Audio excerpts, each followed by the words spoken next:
అబ్బాయి గుర్తుపెట్టుకోండి. అయినా వ్యవస్థ గురించి ఆలోచించాలి కానీ ఎవడో ఒకడు డబ్బు సంపాదించుకుందాం జనం మీదని వాడి కోసం వాడిచ్చే 1000 రూపాయలు 4000 10,000 20,000 లక్ష 2 లక్షల రూపాయల కోసం ఎంతమంది భావితరాలు భవిష్యత్తు ఆడుకుంటారా? మీరంతా బుద్ధి ఉందంటారా మీకేమన్నా? మనందరం ఏమి లేకుండా ఇంత దూరం వచ్చాం కదా. మాట్లాడుకుందాం అబ్బాయి, రేపు నుంచి మాట్లాడదాం మీ నాయకుడి గురించి, మీ పేటీఎం బ్యాచ్ గురించి. ఇంకా ఉన్నారు తీస్తా. ఇప్పుడు దాకా సైలెంట్గా ఉన్నా నేను. మీరు నా బతుకు దాకా వచ్చారు చూసారా. ఒక్కొక్కటి చూద్దాం, మాట్లాడుకుందాం అబ్బాయి. నాకెందుకులే అని నా సినిమాలు నేను చేసుకుంటున్నా. ఎస్, అమరావతి విషయంలో శివాజీ ఎప్పుడైనా మాట్లాడతాడు. ఎప్పుడైనా ఏ పార్టీతో అయినా ఎదురెళ్ళి మాట్లాడతా. అది రైతుల కష్టం. ఆ కష్టాన్ని మీరు మీ ఇష్టం వచ్చినట్టు ఎవరికాళ్ళు వాడేసుకుందామంటే చూస్తా ఊరుకోం.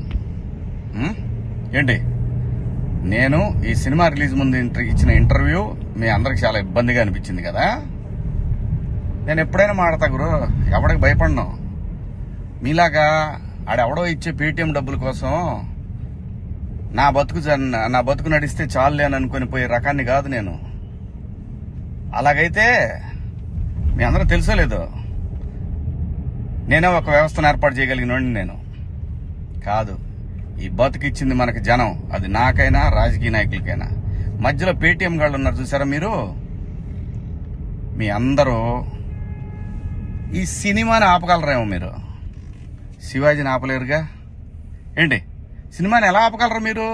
మొత్తానికి ట్వీట్లు వేసి ఇన్స్టాలో మీ ఇష్టం వచ్చినట్టు రెచ్చిపోయి సినిమాకి కొంతమంది ఇక్కడ రెగ్యులర్ గా రివ్యూలు ఇచ్చే వాళ్ళతో రాపిచ్చేసి కింద కామెంట్లు పెట్టిచ్చేసి, ఒకడైతే వాడికి ఒక 100K సబ్స్క్రైబర్స్ ఉంటాడు. సినిమా రిలీజ్ కూడా కాల. ఆశ్చర్యపోయాను నేను. ఏంటి ఏదో తేడా కొడుతుంది అనుకున్నా. అయినా నేను కంప్లైంట్ ఇద్దాం అనుకున్నా. అయినా వద్దు పిల్లనాళ్ళు బాధపడటం. కానీ రే, పేటీఎం బ్యాచ్ నన్ను తగులుకుందాం అనుకుంటే మీ వాడికి